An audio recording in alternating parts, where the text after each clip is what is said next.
In today's story, we are going to see two different kinds of people. There's the people who follow God, and they flourish. They sing on the way to the mountain, and they are basically just living the dream in a blissful utopia. And then there's the people who don't follow God, and they're not really doing so great. They have lives full of oppression and darkness and smelliness. But is this God's punishment? Like, isn't he a loving God? Why would he do such a thing? But it turns out that the most effective discipline isn't punishing us, but letting us do exactly what we want. In the last days, it says, there is a mountain of the Lord, and on this mountain is God's temple. And this mountain is going to be raised far above all other mountains and above all of the hills. And people from all over the world, from all of the nations and all of the people groups are going to be streaming to the temple of the Lord to worship. And they're going to come singing and praising God and delighting in him. And they're going to say to each other, hey, let's go and worship God in his temple. And he will teach us all of his ways so that we can follow him and walk in his paths. And we used to have like swords for protecting ourselves, but those are not going to be needed for protection anymore. Instead, we're going to turn them into plowshares. And we used to have spears for fighting and making war, but those are going to be turned into pruning hooks. And we're not going to need to go to war anymore, and we're not going to need to fight because we are all going to go and worship at the house of the Lord. And God is going to say, you know what? You have abandoned me. And you may remember that Jesus, who is God, is the only person in my stories who has eyeballs. But instead of turning to God, the people have turned to all kinds of other things. All of their superstitions and all of their idols that they think can save them. And they're focusing on these things and not focusing on God. And it seems like that's going kind of well for them because their land is like full of treasure and silver and gold. And they have like everything they could ever want, they think. So what could go wrong? And they're worshiping the silver and the gold. And they say, God is not really that important or that cool or that powerful. Like, all these other things are way more important than God. So we're just gonna put God like down here where we can hardly see him. And God says, no, this is not the way that it goes. These things are not more important than me. And God is going to show up in splendor and glory. And in this time that God shows up, it's going to be like all of the good things that people thought were going for them are going to be destroyed. And they thought they were like really stable, like a forest full of amazing, beautiful trees. But they're going to find that these things are just like totally destroyed, like a forest turned into just stubs.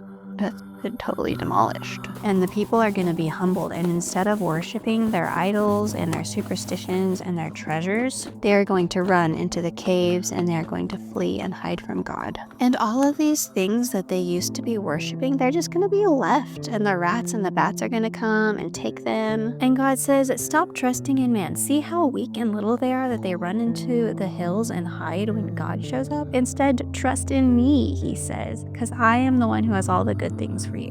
And God says, here is the city of Jerusalem, and I'm going to take away all of your supplies and all of your support. And there's not going to be any water. This is rain. And there's not going to be any food. And you used to have people in your city who would lead you. There was the priest and the prophet. You had mighty warriors who were heroes and would go to battle for you. And you had people who would tell the future. But I'm going to take all of these people away. And instead of these people leading your city, I am going to take little boys, and they are going to be in charge. And during this time, the people are going to oppress each other, and you're going to steal from each other. And they're not just going to steal from the rich, they're going to steal from the poor. And in this time, there will be one man who has a cloak. This is his cloak. Doesn't really look like a cloak. Anyway, he's wearing a cloak. And all of his friends are going to come to him and they're going to say, you have a cloak, you should be our leader. And he's going to say, no way, I don't have anything to help you with. I can't be your leader. And during this time, the people are going to be engaging in these practices of oppressing each other and stealing from each other.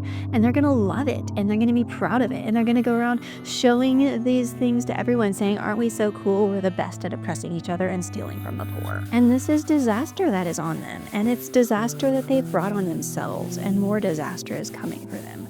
But the people who are righteous, they are going to receive the fruit of their righteousness. And God is going to come, and he is going to sit in the judgment seat. And he's going to say, remember that beautiful forest that you thought could never be torn down and how it was destroyed? And you are the one who has done this and has destroyed the things that were good.